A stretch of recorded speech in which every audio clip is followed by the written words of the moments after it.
If you asked me what my most anticipated game of 2025 was, you most probably guess it'd be Mafia the Old Country, Ghost of Yote, or even GTA 6, for the delay of course. And while those are all good guesses, for me it was this little known title called South of Midnight. Now if you haven't heard of it, South of Midnight is a 2025 Xbox Series X exclusive that dives deep into the history and mythology of the American South. Now a game that actually centers around Southern folklore and forgotten legends, that was definitely right up my alley. And honestly, a nice change of pace from the usual Greco-Roman, Norse, or Japanese mythology that we usually see. However, there was one problem. It's an Xbox exclusive, and I didn't own an Xbox Series X. You see, I'm more of a PlayStation guy. I could have played it on Steam, and I did buy it there, but I'm not much of a PC gamer.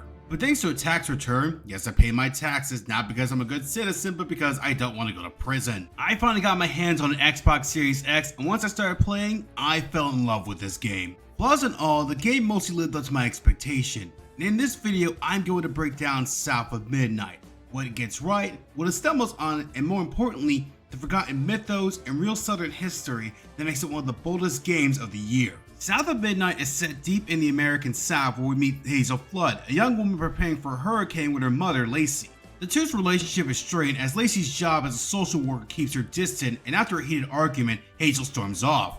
No pun intended. But by the time she returns, it's too late. The storm has hit and her home is destroyed with her mother going missing. Desperate, Hazel seeks help from her estranged paternal grandmother, Bunny, only to discover Bunny's hiding something dangerous. When Hazel tries to leave, Bunny tries to trap her. While trying to escape, Hazel discovers she has mysterious powers tied to a magical lineage she never knew she had. Determined to find her mother, Hazel ventures through a supernatural version of the South. Encounter mystical allies like a giant talking catfish, a living doll named Crouton, and a playful swamp creature called Honey. But the journey isn't just strange, it's dangerous. She faces off against monsters pulled from Southern folklore, such as a massive rage-filled gator named Two-Toed Tom, a tragic were-owl known as the Rougarou, and a terrifying spider-woman called Huggin Molly. Eventually, Hazel uncovers the truth that it was Bunny that was behind much of the pain all along and manipulated her for her selfish ends, even leaving her for dead. But despite all of that, Hazel doesn't give up, and to save her mother, she must journey to the spirit world and confront Kooshma, the king of dreams and nightmares. The gameplay in South of Midnight is pretty standard, but still a lot of fun. The combat system works well, though I'll admit it can get a bit repetitive after a while, especially with recurring enemy types. What really stands out though is the game's visual style. It's inspired by stop motion animation, which gives it this surreal and tactile feel. If things look a little stiff, that's not lag, it's intentional. Honestly, I love it. Not to mention, some of the scenes are animated like it's a gothic storybook, which gives it this rather unique flair to it. I'm one of those people that believes that games that tend to use a non-realistic style tend to age better, and South of Midnight is no exception. Imagine in 10 or 20 years this game is still going to look pretty great. The music also deserves serious props as well. It blends its classic southern styles from jazz, bluegrass, and even gospel. And during the boss battles, the soundtrack includes songs that reflect each monster's origin and emotional state. It's immersive, soulful, and helps deepen the mythic atmosphere. Now, for the main character herself, Hazel is, I believe, is an incredible protagonist. We definitely see her journey and who she is as a character. She can be impulsive, self-doubting, and snarky. She's definitely made a lot of mistakes, but she can be compassionate. She has a kind heart. She's willing to help out those in need, whether it be human or magical creature. And because of that, we see her grow as a character. Also, I'm calling it now, 2025 is the year of the Black Magical Girl. We really getting some good stuff here, fellas. As she searches for her mother, she also uncovers her town's painful history. You see, the real theme of South of Midnight is confronting inherited trauma. Hazel's hometown of Prosper is not just haunted by spirits, but by the pain its people carry. Pain that Hazel must learn to face, understand, and help heal. As she recovers pieces of her mother's past, she starts to see the world through her eyes, especially the emotional toll of being a social worker in a broken system. Now, if you're wondering why I haven't gone into deep into side characters or story arcs, it's for two reasons. One, I'm trying not to turn this into a full-on review, and two, almost every character ties into a specific myth or legend from the American South. The kind most people ignore, and I gotta give the game credit for that. So let's take a look at the monsters, spirits, and legends that haunt this land and what they truly mean.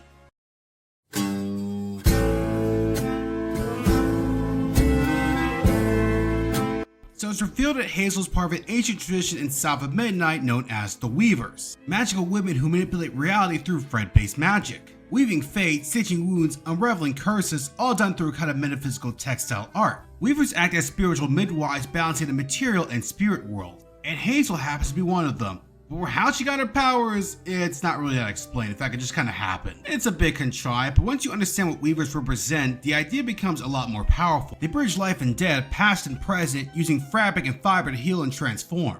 While original to the game, the concept draws heavily from real-world traditions. In Black American history, quilts weren't just household items, they were living records that actually go as far back to the West African ancestors. Enslaved women used them to pass down stories and code escape routes on the Underground Railroad and preserve their identities in the face of erasure. Weaving in that content becomes an act of resistance, memory, and survival. You can also see connections to West African folklore, particularly the figure of Anansi the spider. Spiders and threads often symbolize wisdom, and Hazel doesn't just fight monsters, she reweaves broken stories, giving them new ending. There's Appalachian influence as well, known as granny magic, where midwives and herbalists, often black or mixed race women, blended African, indigenous, and Christian traditions to heal communities. Like them, Hazel's a mystic, a caretaker, and a quiet warrior. And finally, there's a hint of Greek mythology there, the Moirai, or the Fates, Clouton, Lachesis, and Atropos, who spun, measure, and cut the threads of life. And Hazel doesn't just react to the world, she reshapes it for the better.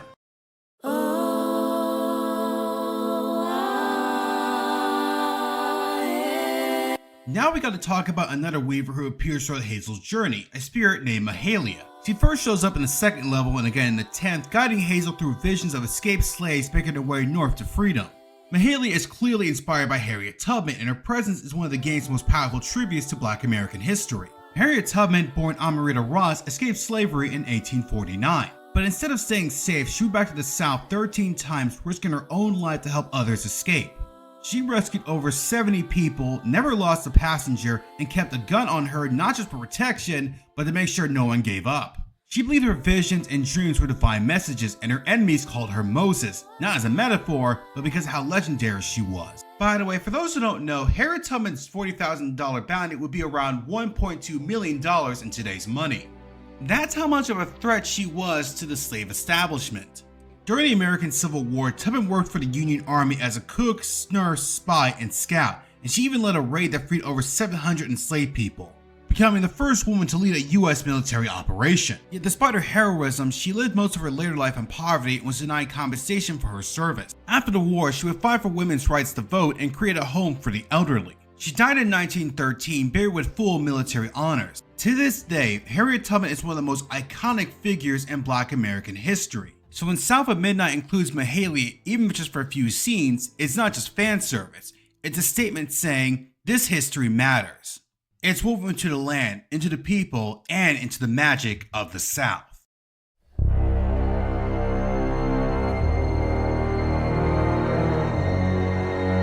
In South of Midnight, the most common enemies Hazel faces are the Haints, spectral figures rooted in real Black Southern folklore. The word Haint is a variation of haunt, and it comes from the Gullah Geechee people, a Black American community on the coastal South who managed to preserve strong ties to their West African heritage. In folklore, Haints are more than just ghosts, they're spirits of the dead who suffered violent ends. Some are vengeful, others are lost. They gather in swamps, graveyards, abandoned homes, and crossroads. But symbolically, Haints are pains personified. They represent the souls of enslaved people and victims of racial violence, a generational trauma passed down unspoken and memories buried instead of healed. Hazel doesn't just fight them with force, she uses her weaving magic to sync reality back together. They're not just enemies to defeat, they're metaphors for a land haunted by what it refuses to remember. Every thread she pulls isn't just a spell, it's an act of restoration. The Haints, corrupted by spiritual imbalance, may have been real people, forgotten, cursed, or denied peace. When Hazel defeats them, she's not exorcising monsters, she's mending the South's broken spiritual fabric. By facing them, Hazel isn't just battling ghosts, she's confronting history, memory, and her own legacy. These spirits are bruises on the land, reminders that the South never buried its dead right. And through Hazel's journey, we don't get closure, we give it, stitch by stitch.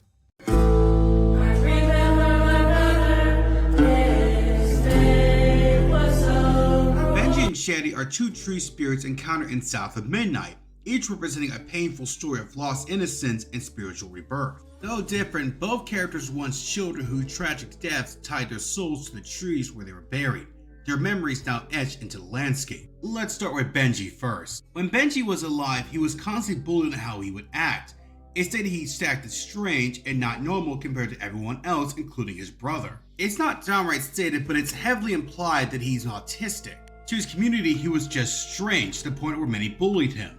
One day, after having enough, Benjy's brother would trick him into hiding in a tree, only to lock him in there, abandoning him, where Benjy died alone in the woods. In doing so, his spirit would fuse with the tree that he was locked into. In fact, a haunting song sung by the brother hints at Benjy's fate.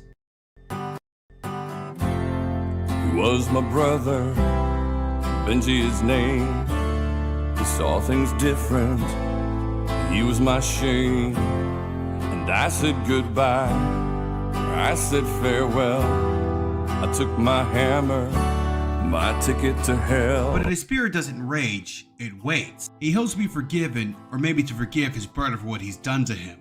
Also, Benjy's name is kind of a pun. The real-life Benjy tree has another name, which is called a weeping fig, making reference to Benjy's sad backstory. His story speaks of how society has historically treated neurodivergent children, not with care, but with exile.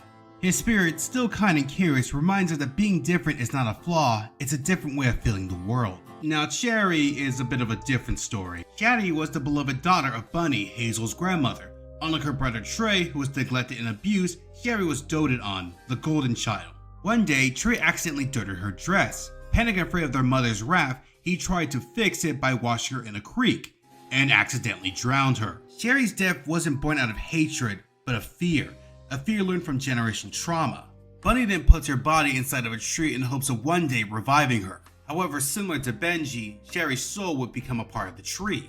In fact, her song is about a mother who mourning for the loss of her daughter. I hear you crying, daughter mine, down in the orchard just below. Lonely, so lonely, but not forgotten. I made the hardest choice. The thing is, Cherri doesn't blame her brother. She just wants to move to the next world. Again, like Benjy, Cherri is a pun. The first one is about the cherry blossoms, symbols of fleeting youth, but her life was so short, delicate, and gone too soon.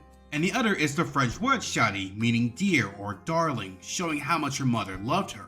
So you may be asking, why trees? They mark burial and protection, as some trees are planted over graves, sites of trauma such as lynchings or places of loss, or emotional imprints where souls root instead of move on, which we all see kind of three of those categories in the game. Benjy and Cherri didn't become monsters, they became landmarks of pain and forgotten history. Spirits that linger not to haunt, but because there was no place for them in life. Hazel doesn't just fight demons in this world, she listens to the ones who were left behind. And by listening, she helps the South remember them, not as curses or burdens, but as children who deserve better. Their trees don't grow from soil, they grow from sorrow.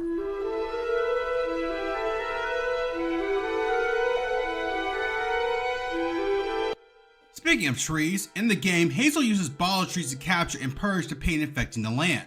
Though the idea of hanging bottles on trees may sound strange, it's deeply rooted in African spiritual traditions, particularly among the Congo people of Central and West Africa. These practices brought to the American South by enslaved Africans believed that spirits could be trapped in containers like bottles, jars, or gourds to protect the living. And once in the South, this tradition began to evolve. These bottle trees became spiritual sentries, tools of protection, healing, and remembrance. In hoodoo and southern black folk magic, blue represents water, life, and the boundary between worlds. In the game, Hazel uses the bottles from the tree to cleanse haunted spaces and trap corrupted energy.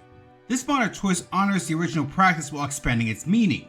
The trees become not just spiritual tools, but emotional anchors in representing the healing of generational trauma, a restoration of balance between life and death, and a bridge between memory and magic. They're more than ghost traps, they're rituals of transformation. Hazel's interactions with them shows her as a spiritual weaver and healer, someone who doesn't just fight evil, but listens to the pain, honors it, and gently guides it towards peace. In a game centered on confronting Southern myth and memory, bottle trees stand as a glowing testament to Black resilience, spiritual wisdom, and the power of remembering.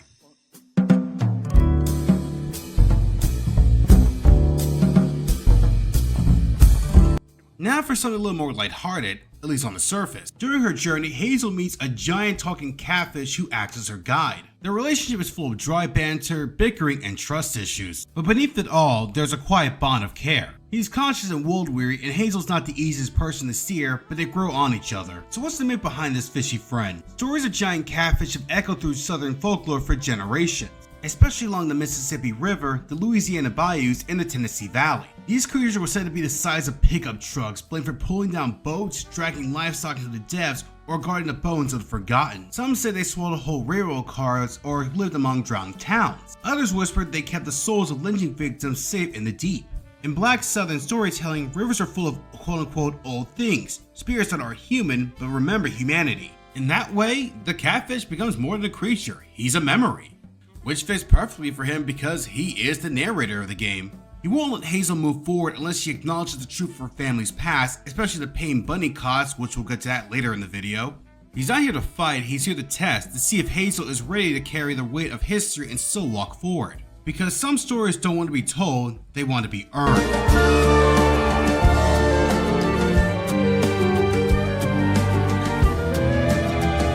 Now for the real star of the game, Crouton. I love this little guy. Crouton is a family heirloom, a handmade doll passed down through generations of Hazel's family. But after the hurricane, something changes. He gains sentience and started helping Hazel on her journey, squeezing in as spaces she can and surprising both enemies and wildlife alike. I mean, just look how these animals react to him. God, I want a plushie of him so badly. Now, some of you may have already guessed, but Crouton here is inspired by a voodoo doll. Now, Hollywood has portrayed voodoo dolls as these rather evil tools. Most people think of them as cursed objects used to harm others, but that can't be further from the truth. These dolls, more accurately called poppets or fetishes, not the kind you're thinking of, come from West African tradition. They were sacred ritual objects used for healing, protection, wellness prayers, and communicating with the ancestors or spirits. They were made with love, stitched from cloth, filled with herbs, hair, and personal items. Every component held meaning. Even the pins were meant to hurt, they were used to direct spiritual energy. For example, a pin in the heart might symbolize emotional healing or prayer for love. Every stitch is a prayer, every button is a memory. Voodoo dolls were never meant to harm, they were meant to help.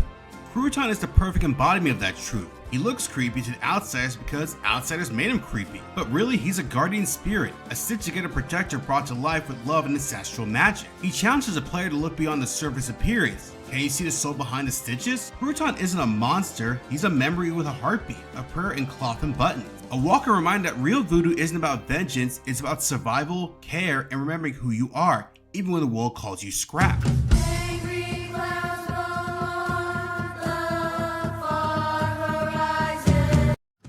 Now we meet one of South of Midnight's most haunting figures, the kaiju gator himself, Two-Toed Tom.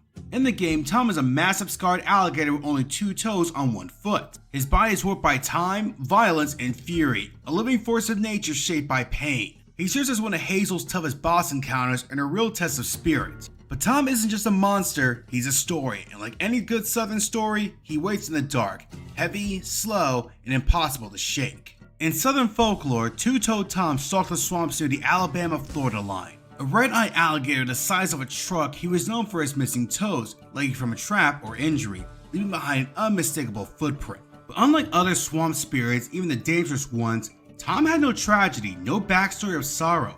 He was pure evil. He was said to devour livestock and women, yes, the tale got that gruesome, survived bullets, dynamite, even had entire ponds blown sky high, evaded hunters for years, becoming this near mythic boogeyman, or boogie gator in this case. However, in this lore, Tom becomes a symbol of indestructible evil, guilt coming home to roost, and nature's revenge when pushed too far.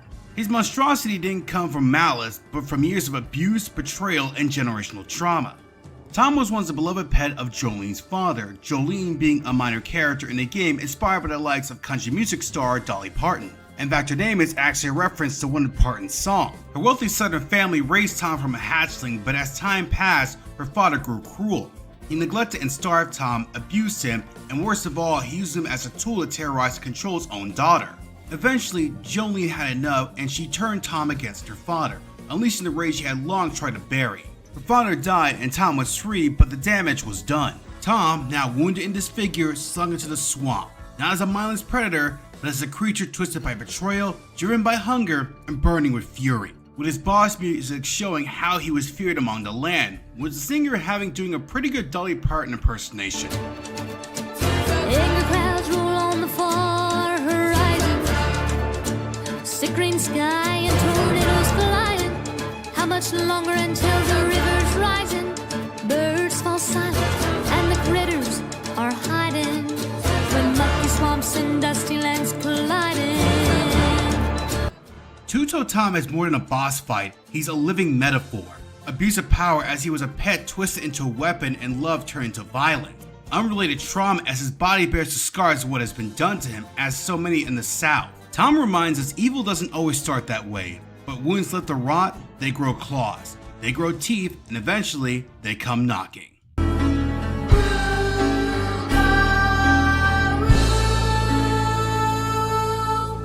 Now we have one of the most haunting figures in South of Midnight, the Rougarou. This is not just a monster, but a tragedy born of silence, shame, and pain. Reimagined from Cajun and Louisiana Creole folklore, the Rougarou is traditionally a werewolf-like creature. Its name comes from the French Loup-garou, which just means werewolf. In this game, however, the Rougarou takes the form of a were-owl, subverting expectations, with its red feathered mane, skeletal chest, stitched button eyes, and piercing yellow gaze. Here the Rougarou is Laurent, Hazel's estranged stepfather.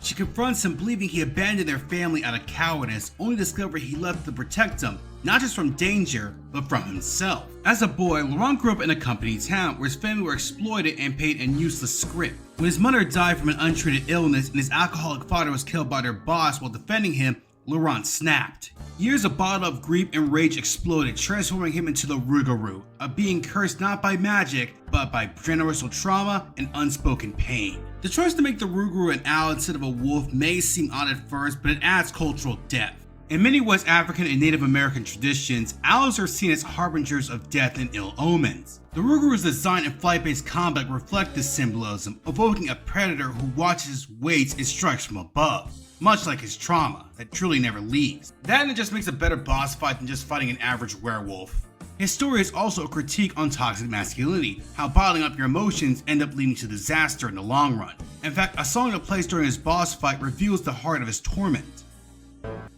That man was the devil, he whipped me, he hurt me, all to make me a man. He laid the first brick, not me, told me to square up my shoulders, boys don't cry. Brick by tear-stained brick, I seal my pain inside, inside.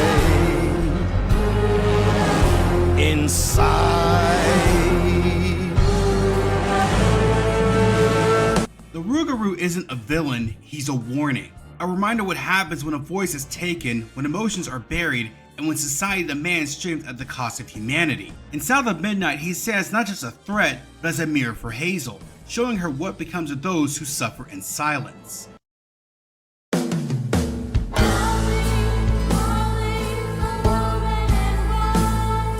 Huggin Molly is one of the South of Midnight's most haunting presences, whispered throughout the game, always one step ahead, and always leaving a trail of red yarn.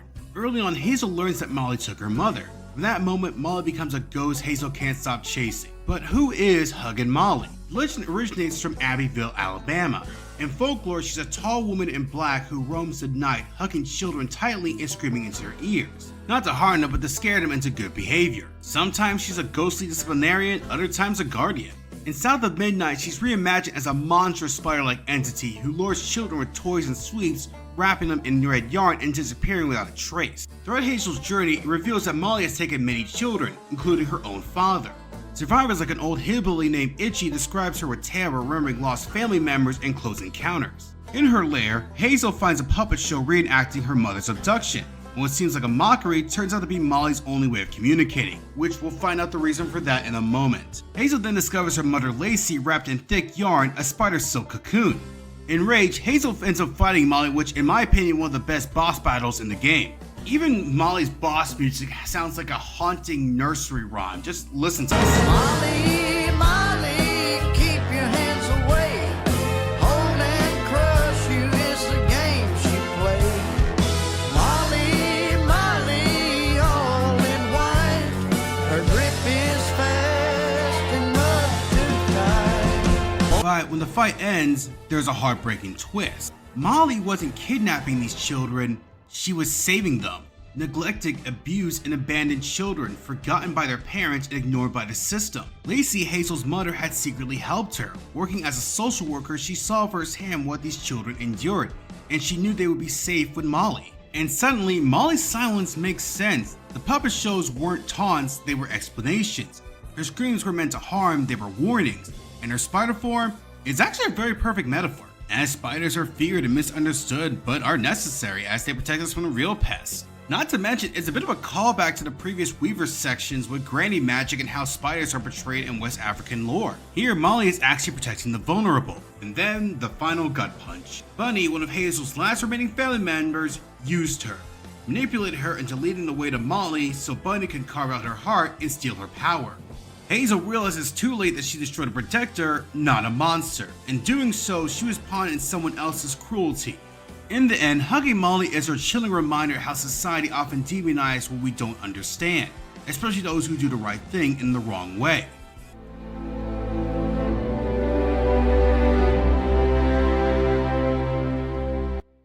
After Bunny's betrayal, Hazel wakens in the heart of the swamp and meets a gentle vine-covered giant named Honey. He's a golem of moss, branches, and childlike wonder, playing hide and seek and guiding Hazel through the murky wild. At first glance, he may seem like just another cryptid, specifically the Honey Island swamp monster. A Louisiana legend often described as a Cajun Sasquatch. Some say he was an ape that escaped the circus into the swamps, others say he was a feral child raised by alligators. But in South of Midnight, Honey is something far more symbolic. This version of monster lives in a hidden refuge once used by escaped slaves, serving as a walking memory of trauma, resistance, and innocence lost. His personality is soft, naive, and curious, more child than beast, and there's a reason for that. That is revealed through another creature of legend, the Altamaha-ha. Originating from Muskogee Native American lore and Georgia folklore, the Altamaha-ha is a river serpent, something between a sturgeon and a plesiosaur. In the game, however, she takes a more mermaid-like form, and the backstory is just heartbreaking. You see, there was an enslaved woman by the name of Tunde who escaped by leaping off a riverboat with her baby in her arms. In the chaos, she lost her son. Too afraid to cry out in case she was captured again, she searched in silence until grief consumed her. Her sorrow transformed her into a sea monster. For centuries, she roamed the rivers, destroying slave ships, never stopping her search. And then there's the twist. Honey is her son. His spirit infused with a tree along the riverbank eventually gave rise to the swamp creature we now know. His childlike nature and gentleness comes from the innocent soul that never had a chance to grow up. Similar to previous mentioned Benjy and Cherri, it shows how the souls of innocence have been merged with plant life. And like those two, his name is actually a pun. See, it comes from the term honey child, which is a term of endearment often spoken by older women to sweet, kind-hearted children in Black American culture, specifically in the South. In fact, her song talks about a mother losing her child, hoping and praying to find them. Be a mouse and do not use your voice. River tore us apart, but I'm not too far, 'cause Mama will be there in the morning. And in the end, mother and son are reunited. Two lost souls, one born of water and the other of earth, finally walk hand in hand into the afterlife. A moment of peace, a story of survival, grief, and the healing power of love. I'm glad it had a happy ending after all. Me too. Follow the river, child. Though his appearance is brief, Shakin Bones leaves a powerful impression. After reuniting Honey in the Altamaha-ha, Hazel meets the skeletal boatman who offers her passage into the underworld to help find her mother. He's not drawn from a single myth, but rather stitched together from several spiritual traditions. Most clearly, he echoes Crouton, the ferryman of Greek mythology who carries souls across the river Styx, an old hunched figure who demanded payment for safe passage. But Shakin Bones also draws from Papa Legba, the voodoo Lua who stands in the crossroads between the living and the dead, opening the gate to the spirit realm. His appearance and mannerisms are further influenced by the style and soul of old blues musicians, evoking the folklore of the American South. He may only appear once, but like a good song, his moment lingers, filled with mystery, rhythm, and ancient power. See, once I too was just like you. I rue the things I didn't do. As Hazel enters the underworld, she finds herself in a surreal, fragmented world where spirits are trapped in looping memories, apathy, chaos, and sorrow swirl together. Where are we, New Orleans? Krillin! What? Too soon. Yeah, this version of the underworld is heavily inspired by the French Quarter, colorful, decaying, and haunted by the past. In this realm, Hazel encounters Roux, the sleek, sharp-tongued right-hand man of the main antagonist, Kooshma, who we'll get into shortly. Roux represents a specific kind of devil, not the horned monstrous version, but the charismatic trickster who's seductive and cunning. He doesn't fight Hazel at first, in fact, he invites her to dance, launching into a full-blown musical number showing off his flair and mischief. But the charm is amassed as he lures Hazel into a fake reunion with her mother, which is an illusion to manipulate her. Roux isn't just evil, he's complicated, a tempter and a dealer. Basically, Roux's whole shtick is that he's a devil with rhythm. He finds souls for his master to feed on, but does it with style. Roux definitely takes clear inspiration from Baron Zemini, the voodoo Lua of the dead. Like the Baron, he's decked out in snazzy flamboyant garb with a grin that dances between funny and frightening. By the way, guess who voices Roux? I guarantee you would not guess it. You know who it is? You can't defeat the king of dreams and not mass. You contained his hunger for now, but you ain't gonna stay put for too long. Oh no, Mr. Stay. Mr. called Jar Jar Binks. Mr. your humble servant. Yeah, that's right. Roux is voiced by Ahmed Best, the same actor who played Jar Jar Binks in the Star Wars prequels. Yeah, this guy right here. For my audience who are not Star Wars fans, allow me to elaborate. Jar Jar was infamously hated and often rightly or wrongly criticized as an offensive stereotype. Ahmed Best took the brunt of the backlash and nearly left acting altogether. For years, he continued voicing Jar Jar in spin-offs and video games, living in that shadow. So seeing him now transform, going from this mock caricature to a commanding black king of the underworld, it's a powerful redemption. And honestly, it's about time he got that respect. Hopefully this marks a new chapter in his career, one where his full talents can finally shine. Roux may be a devil, but he brings nuance, style, and soul to a role that could have easily been forgettable, and he gives new life to both voodoo myth and an actor long overdue for respect.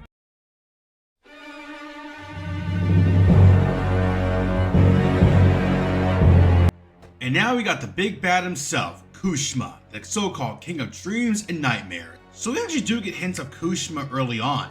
Every time you cleanse the land of its pain, unraveling the trauma and stories behind each creature, you feel him lurking. A constant presence chasing Hazel, haunting her journey. So, who is Kooshma? The name comes from Creole and Cajun Louisiana folklore derived from the French word Kooshma, meaning nightmare. In local legends, Kooshma is a demonic entity that sits on your chest while you sleep, paralyzing you and filling your dreams with terror. It's basically Louisiana's answer to the old hag from Germanic folklore or the mare in Nightmare. Basically, if you suffer from sleep paralysis and constantly see these shadow figures, Kooshma was probably one of the answers for that. Now in concept this sounds incredible, but unfortunately with its execution, it left me feeling disappointed!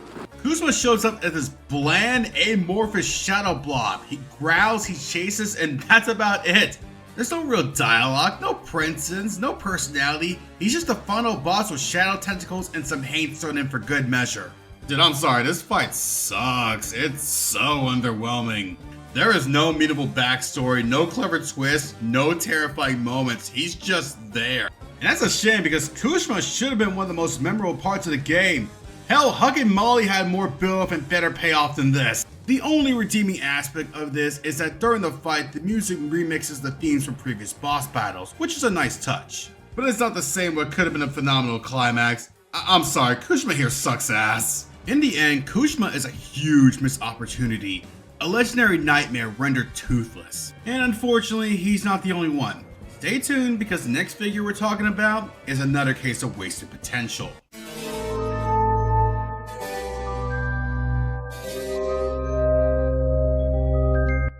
Now we come to the final figure, Bunny Flood. Unlike the others, Bunny isn't drawn from folklore or myth, she is the myth, a living embodiment of the South's darkest legacy. Hazel's grandmother, a Southern Belle turned manipulator, a grieving mother who clings to illusion of control. She may not be the final boss, but she's absolutely the game's most emotional and thematic threat. On the surface, Bunny is all pearls and floral dresses, poised, proper, genteel.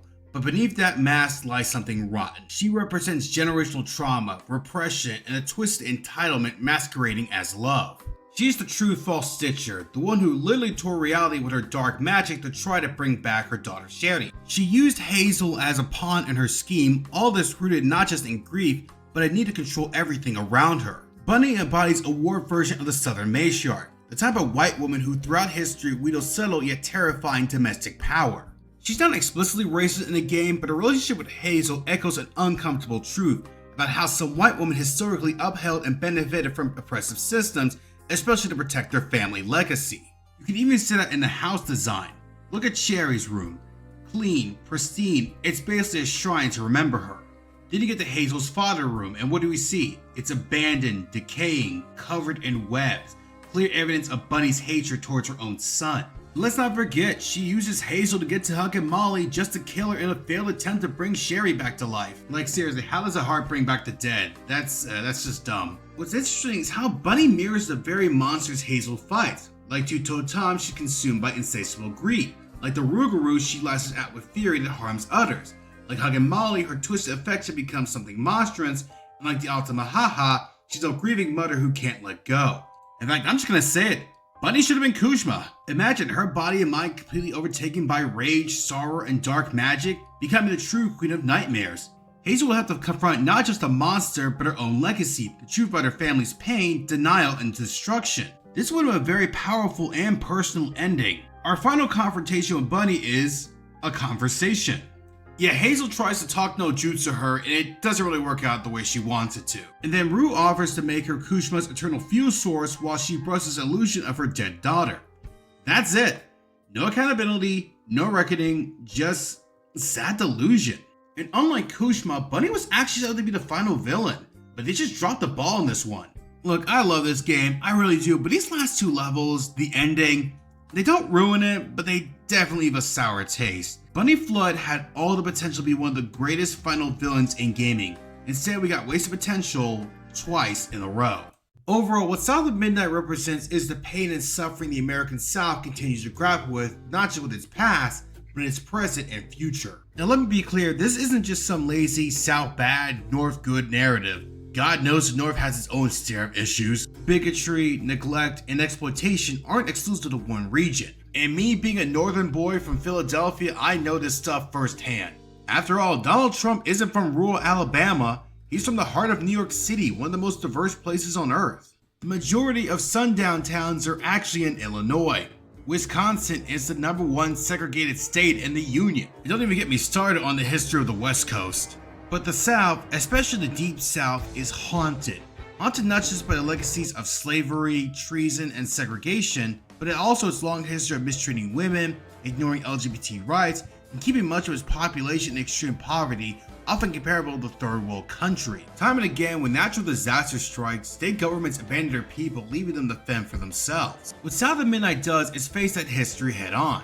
It doesn't shy away or try to sanitize it. Instead it asks, what if we look these wounds in the eye and try to heal? What if we acknowledge the pain and work towards something better? And that's what makes this game special. It tells the stories that have been long been ignored and does it so with honesty, respect, and heart. Even with its rough edges and underwhelming endings, South of Midnight is a game I'm proud to support. Because it's not just a game, it's a long overdue reckoning and celebration of a rich, complex culture that deserves the spotlight. I just wish it wasn't an Xbox exclusive. I feel like this game would work better on the PlayStation 5 since it shares a lot of its DNA with very exclusive on that system. But then again, with how Microsoft is letting their games on the PlayStation, I think there's hope for the future. Overall, this is a game that I am honored to play, and I hope in the future more people tend to appreciate it. I don't need you. I never did.